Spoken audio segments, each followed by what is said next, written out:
আসসালামু আলাইকুম। আমি যেভাবে এখানে আজকে মাটন কারিটা আপনাদের সঙ্গে শেয়ার করছি, কিছু কিছু টিপস আছে যেগুলি দেখবেন অল্প মশলায় অথচ খুব সুন্দর একটা কালার আসবে রান্নার। যে কোনো মাংস এইভাবে রান্না করলে কেউ আপনার প্রশংসা না করে কিন্তু থাকতে পারবে না। যে যতই রান্নায় পাকাপোক্ত হন না কেন, রান্নার কিছু কিছু টেকনিক আছে যেগুলো ফলো করলে কিন্তু সকলেই এইভাবে খুব সুন্দরভাবে রান্নাটা করতে পারবে এবং যাদের জন্য করবে তারা খেয়ে কিন্তু খুবই খুশি হবে। এখানে আমি 6 থেকে 700 গ্রাম পরিমাণ খাসির মাংস নিয়েছি। দেখতেই পাচ্ছেন, ভালোভাবে ধুয়ে পরিষ্কার করে নিয়ে পানিটা ঝরাতে দিয়ে দিলাম। আর এখানে আমি সরষের তেল 50 গ্রাম মতো কড়াই হাই ফ্লেমে ভালোভাবে গরম করে নিয়ে আর কেটে রাখা এই চন্দ্রমুখী আলুগুলো দিয়ে দিলাম ভাজতে। এখানে অল্প একটু হলুদ গুঁড়ো আর অল্প একটু নুন, শুধুমাত্র হলুদ গুঁড়ো আর নুন দিয়ে ভালোভাবে ঢাকা দিয়ে এটা 10-12 মিনিট ধরে ভেজে নেবো। হালকা লাল হবে সেই অবস্থায় তুলে নেবো। ততক্ষণে আমার ভিডিও যারা দেখছেন আমার চ্যানেলে নতুন, চ্যানেলটিকে সাবস্ক্রাইব করে রাখতে পারেন। আমার চ্যানেলে যে ভিডিওগুলি শেয়ার করা আছে সেগুলি দেখলে আশা করছি আপনারা উপকৃত হবেন এবং আমি যেগুলি শেয়ার করব সেগুলিও আপনারা ভালোভাবে শিখে নিতে পারবেন। যেগুলো ঘরোয়া পদ্ধতিতে সব কিছু আমাদের নিত্য প্রয়োজন সেগুলি আমি সাধারণত শেয়ার করি। তো প্লিজ চ্যানেলটিকে সাবস্ক্রাইব করবেন। আর এখানে আমি দেখতে পেলেন যে গোটা গরম মশলা ফোড়ন দিলাম, দিয়ে পেঁয়াজটা আমি হাফ লাল করবো। 2 বড় সাইজের পেঁয়াজ দিয়েছি কুচি কুচি করে। তো এটা অল্প লাল হলে এখানে অল্প একটু হলুদ গুঁড়ো লঙ্কা গুঁড়ো দিয়ে দেবেন লাল হওয়ার সময়। তাহলে কি হবে, আপনি যদি হালকা মশলাতেও রান্না করেন তাহলে তরকারির কালারটা কিন্তু খুব সুন্দর আসবে।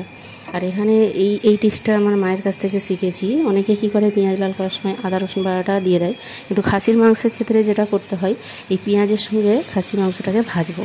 এটা 10-12 মিনিট ধরে হাই ফ্লেমে ভাজবো। যতক্ষণ না পেঁয়াজটাও হালকা মাংসের সঙ্গে ভাজা ভাজা হয় এবং মাংসটাও ভাজা ভাজা হয়ে যাবে, ততক্ষণে এটা হাই ফ্লেমে ভাজতে হবে। এটা 10 থেকে 12 মিনিট সময় লাগবে। তো অনেকে বলে খাসির মাংস খেতে পারে না, একটু গন্ধ গন্ধ লাগে। তো এইটা টিপস, এটা মাথায় রাখবেন। তো এটা যখন একদম, ওই জন্য পেঁয়াজটা হাফ লাল ভাজা অবস্থায় মাংসটা দিয়ে দিতে হবে, তাহলে এর সঙ্গে পেঁয়াজটাও ভাজা ভাজা হয়ে যাবে। এর যখন শুকনো শুকনো হয়ে যাবে তারপরে আমি আদা রসুন বাটাটা দেবো। খাসির মাংসের ক্ষেত্রে আদার ভাগটা বেশি, রসুনের ভাগটা কম দেবেন অবশ্যই। 1 চামচ আদা রসুন বাটা দিলাম আর হাফ চামচ রসুন বাটা। যদি মুরগির মাংস রান্না করতেন তাহলে সেখানে রসুন বাটাটা বেশি, আদা বাটাটা কম দিতে হতো। আর গরুর মাংসের ক্ষেত্রে আদা রসুন বাটা কিন্তু সমান সমান দিতে হবে। তো এই সব টিপসগুলো মাথায় রেখে রান্নাটা করলে রান্নাটা একদম পারফেক্ট হবে এবং মুখেও খেতে স্বাদযুক্ত লাগবে, খুবই ভালো লাগবে খেতে। তো এইখানে আমি যখন আদা রসুন বাটাটা দিয়ে ভাজা ভাজা করে তারপরে আমি গরম পানি দিয়ে দিলাম 2 কাপ মতো। এবার যে মশলাগুলো লাগবে, যেহেতু তখন অল্প পরিমাণে হলুদ গুঁড়ো লঙ্কা গুঁড়ো দিয়েছিলাম, এখানে আরেকটু হলুদ গুঁড়ো লঙ্কা গুঁড়ো দিলাম, স্বাদ মতো নুন, গোলমরিচ গুঁড়ো, ধনে গুঁড়ো, জিরে গুঁড়ো। ধনে জিরেটা যদি বাটা দেওয়া যায় আরও ভালো হয়, খেতে খুবই ভালো লাগবে। এখানে আমি গুঁড়োটা দিলাম হাফ চামচ করে। আমার কাছে এখন বাটা মশলাটা ছিল না, তো সে আপনাদের সম্ভব হলে ধনে জিরে গোলমরিচ এগুলো বাটা দিলে খুবই টেস্টফুল হবে। এগুলো নেড়ে চেড়ে ঢাকা দেবো 20 থেকে 25 মিনিটের জন্য মাংসটা সেদ্ধ হওয়ার মতো। আর যদি প্রেসার কুকারে এটা এইভাবে করা হয় তাহলে কিন্তু 10 মিনিট এরকম ঢাকা দিয়ে 4-5টা সিটি দিয়ে দিলেই হবে। বন্ধ করে রেখে তারপরে কিছুক্ষণ খুঁড়ে এইভাবে কষতে হবে কিন্তু। আর 10 মিনিট ধরে এইভাবে ভালোভাবে মাংসটাকে কষাতে হবে। কষতে কষতে আস্তে আস্তে কালারটা চেঞ্জ হয়ে যাবে এবং তেলটা ছেড়ে যাবে। দরকার হলে অল্প একটু করে পানি দেবেন, তলাটা যাতে ধরে না যায়। দিয়ে এইভাবে কষতে হবে, তবে আসল মাংসের স্বাদটা আসবে এবং খাসির মাংসের যে একটা গন্ধ সেটাও পুরোপুরি চলে যাবে।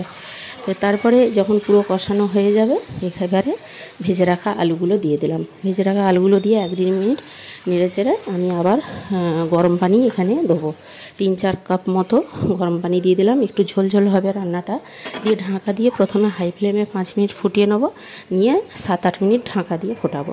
অনেকে এই সময় একটু গরম মশলা ছড়িয়ে দেয়, আমি আর বেশি গরম মশলা দিইনি, বাড়ি অত গরম মশলা পছন্দ করে না অনেকে, তাই ঢাকা দিয়ে এটা 10 মিনিট ফুটিয়ে নেওয়ার পর নামিয়ে নেবো। তো নামানোর 5-7 মিনিট পরে সার্ভ করবেন, সঙ্গে সঙ্গে ঢাকা খুলে সার্ভ করবেন না।